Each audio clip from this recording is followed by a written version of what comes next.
Naval traditions. Naval cookery.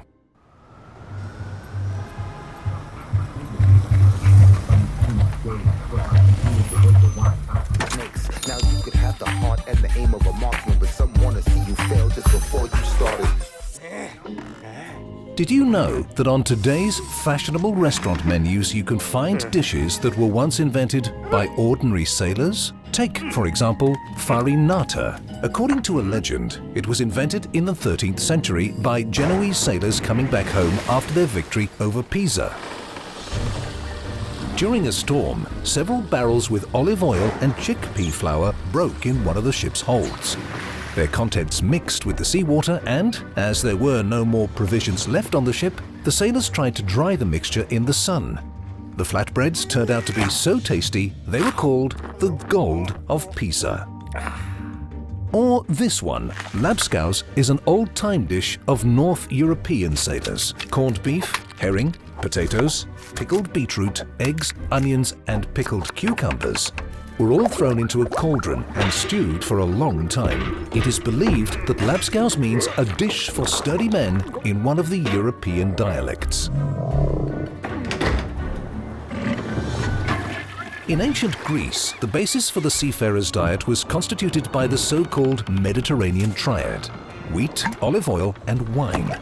Since it was mostly slaves who were rowers at that time, no one really cared about the diversity of their menu. Captains and merchants, on the other hand, are a different matter. Their tables were overflowing with delicacies. There were quite original solutions too. For example, it is known that the ancient Chinese fleet included ships used for growing rice, a sort of floating plantation. The most recognizable attribute of the seafarer's ration, the biscuit, has survived unchanged to this day. Oh, how many lives it has saved, this bulletproof piece of stale bread. During Columbus's expedition, every sailor received 50 grams of beans, half a liter of wine, and 700 grams of biscuits daily. That's the ration that once helped people discover new lands. Glory to His Majesty the Biscuit.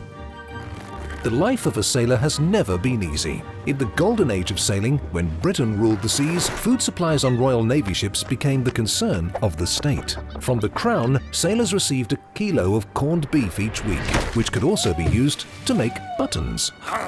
As for crackers, experienced sailors advised to eat them in the dark so you wouldn't see the worms swarming in them, while the rum provided to sailors on a daily basis was just a very diluted sweet pop wine. Surprisingly enough, English sailors never rioted because of bad food. In the second half of the 19th century, preserves were invented. The technology for packaging ready-to-use products into tin cans on an industrial scale revolutionized the ship's food procurement.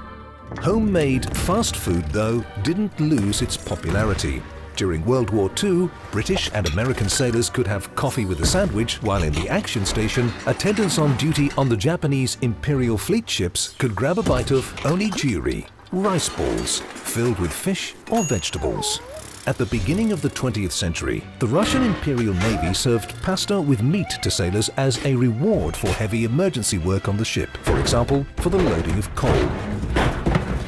Today, there's hardly anyone in Russia who doesn't know pasta Navy style. Naval culinary tradition is a fusion of sailors' centuries-old experience, cultural traditions of different peoples, and governmental regulations. It is true, though, that today a sailor's meal doesn't differ much from that of an ordinary worker's at a factory canteen.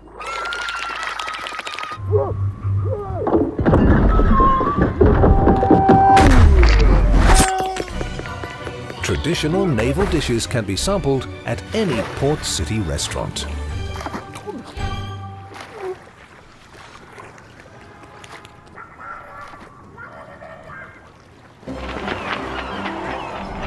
Activate the bonus code and complete the collection to receive Commander Cap with a special voiceover. More details are available in the video description.